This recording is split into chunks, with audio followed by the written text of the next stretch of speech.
स्वागत है students. Question दिया हुआ है, the displacement of a particle is represented by the equation y equals to sine cube omega T, the motion is. तो ये किस तरह का मोशन है, ये हम लोग को यहाँ पे बताना है। पीरियोडिक है या नहीं है, सिंपल हार्मोनिक है या नहीं है, ये हमको यहाँ पे बताना है।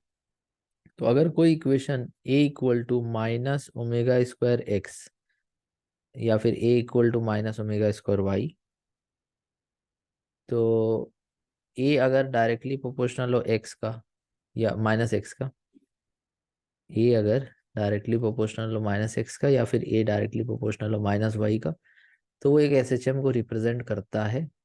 यहाँ पर मेरा इक्वेशन दिया हुआ है Y equals to sine cube omega T. तो हमको इसको डिफरेंशिएट करना पड़ेगा दो बार, तब जा करके एक्सेलरेशन यहाँ पे मिल पाएगा।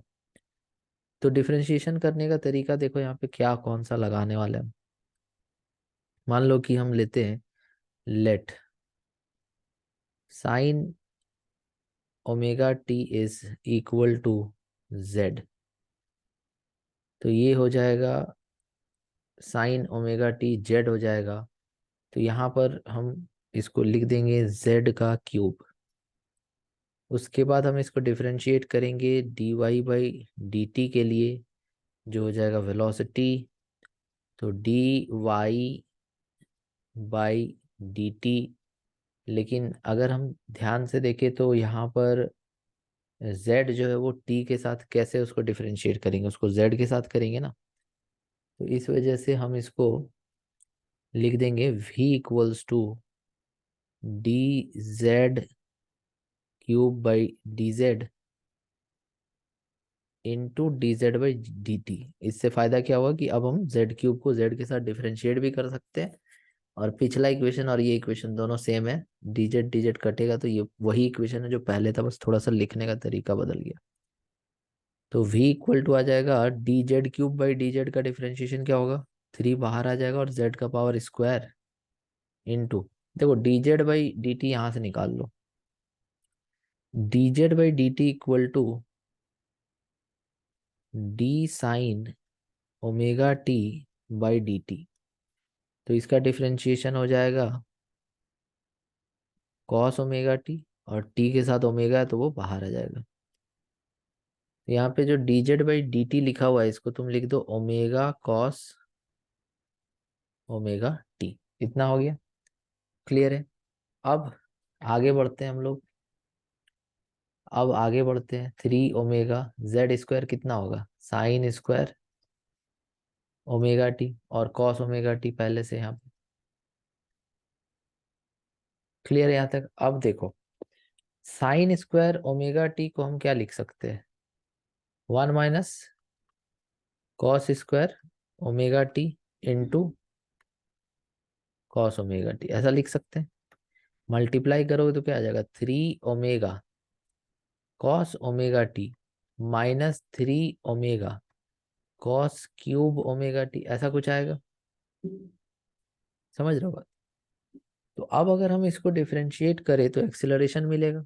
तो dv by dt equal to acceleration मिलेगा।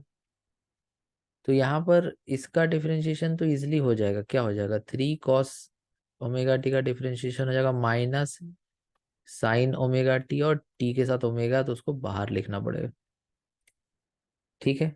फिर -3 ओमेगा, देखो कॉस क्यूब ओमेगा टी आ चुका है यहाँ पे। अब इसका डिफरेंशिएशन बिल्कुल वैसा ही करना पड़ेगा जैसे साइन क्यूब ओमेगा टी का हमने किया था। ओके, जैसे हमने साइन क्यूब ओमेगा टी का किया था। तो इसको हम ऐसा लिख सकते हैं जैसे कि साइन क्यूब ओमेगा टी का डिफरेंशिएशन जब हम कर रहे थे तो वो आया था इतना, ये जो देख रहे हो इतना आया था। तो यहाँ पर भी सेम वैसे ही हम लिख देंगे कि 3, इसको कॉस जेड स्क्वायर तो आएगा ही यहाँ पे, तो कॉस स्क्वायर ओमेगा टी तो आएगा ही आएगा, और ओमेगा भी आएगा, और साथ में कॉस की जगह पे क्या आएगा, साइन आएगा।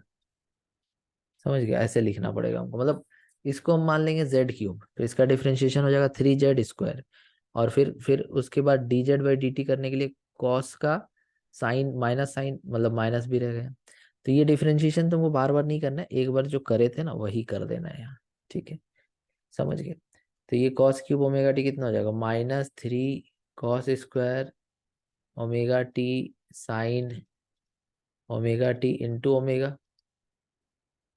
तो यहाँ से ए इक्वल टू कितना आ गया, -3 omega square sine omega t, और इधर minus minus plus 9 omega square cos square omega T sign omega T. तो यहाँ से तुम देखो, तो तुमको यहाँ पर बेसिकली कोई इक्वेशन ऐसा नहीं दिख रहा है जो माइनस के प्रोपोर्शनल हो, मतलब कि माइनस इनटू डिस्प्लेसमेंट, कुछ ऐसा टर्म मेरे को यहाँ निकलता हुआ नहीं दिखाई दे रहा है। तो इस वजह से ये जो इक्वेशन है ये एक एसएचएम नहीं है। ठीक है, एक तरीका ये हो गया।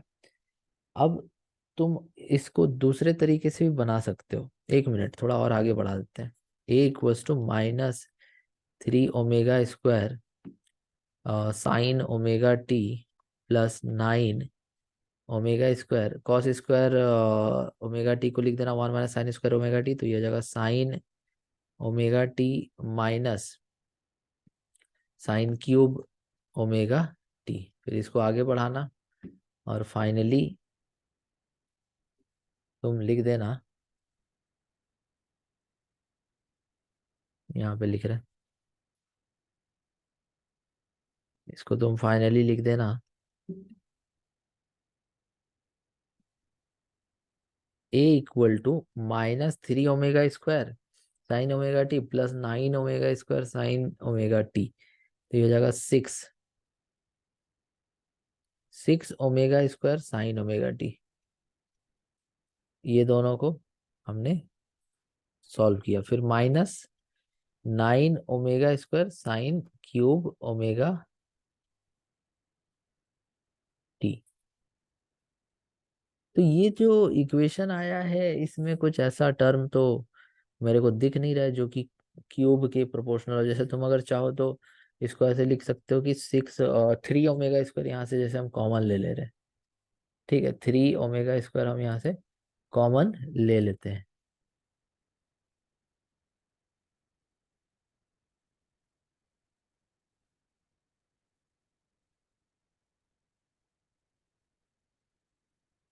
3 ओमेगा स्क्वायर कॉमन ले लिया तो यहाँ क्या बचेगा, 2 साइन ओमेगा टी, और यहाँ क्या बचेगा, 3 साइन क्यूब ओमेगा टी।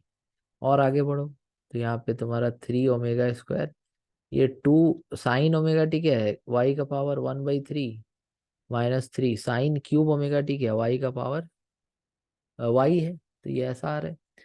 तो इसमें से अगर सपोज करो माइनस वाई हम कॉमन लेते भी है तो ये हो जाएगा -3 ओमेगा स्क्वायर, और वाई कॉमन ले लिया तो 3 बचा ये वाला, और -2 वाई 1/3 माइनस वाई, तो -2/3 यहाँ बच रहा है वाई का पावर। तो ये तो कोई ऐसा, ए जो है वो सिर्फ वाई के डायरेक्टली प्रोपोर्शनल तो है नहीं, उसके साथ इधर अंदर भी वाई है। तो इतना तक हम सॉल्व कर दिए, इसके आगे तुम बढ़ोगे तो तुमको ए और वाई तभी डायरेक्टली प्रोपोर्शनल होगा जब यहाँ पर कुछ ना हो। बट ये उस फॉर्मेट में आ ही नहीं रहा है, किस फॉर्मेट में, तो इस फॉर्मेट में आ नहीं रहा है। तो therefore this is not a simple harmonic motion but it is a periodic function, because यहाँ पर तुम देख सकते हो कि y equals to sine cube omega t. अगर देखो तो ये एक्चुअल में साइन का फंक्शन है, और साइन का फंक्शन एक तरह का पीरियोडिक फंक्शन शो करता है। ठीक है, साइन का फंक्शन एक तरह से क्या शो करता है, पीरियोडिक फंक्शन शो करता है। ये अपने वैल्यूज को रिपीट तो करेगा, रिपीट करेगा, ये अपने वैल्यूज को क्या करेगा, रिपीट करेगा। ओके, बट यहाँ पर तुमको ये भी नोट करना है कि जो मोशन होगा वो एक सिंपल हार्मोनिक इक्वेशन के फॉर्मेट में इक्वेशन मेरा आ नहीं पा रहा है। तो चूंकि साइन का फंक्शन है इसलिए हमने इसको पीरियोडिक बोला, साइन का फंक्शन है इसलिए हमने इसको पीरियोडिक बोला। कॉस का फंक्शन भी रहता तो भी हम इसको पीरियोडिक बोलते। लेकिन जरूरी नहीं कि सारा का सारा पीरियोडिक मोशन, सारा का सारा पीरियोडिक वाला जो भी इक्वेशन है वो ऑसिलेटरी भी होगा, ऐसा बिल्कुल भी जरूरी नहीं है। हाँ, जो ऑसिलेटरी है उसका पीरियोडिक होना तय है, लेकिन अगर ये एक पीरियोडिक मोशन है तो ऐसा जरूरी बिल्कुल भी नहीं है कि ये सिंपल हार्मोनिक मोशन होगा। वो हमने यहाँ तक तुमको ला करके दिखा दिया। सो आई होप आप समझ गए होंगे। Thank you.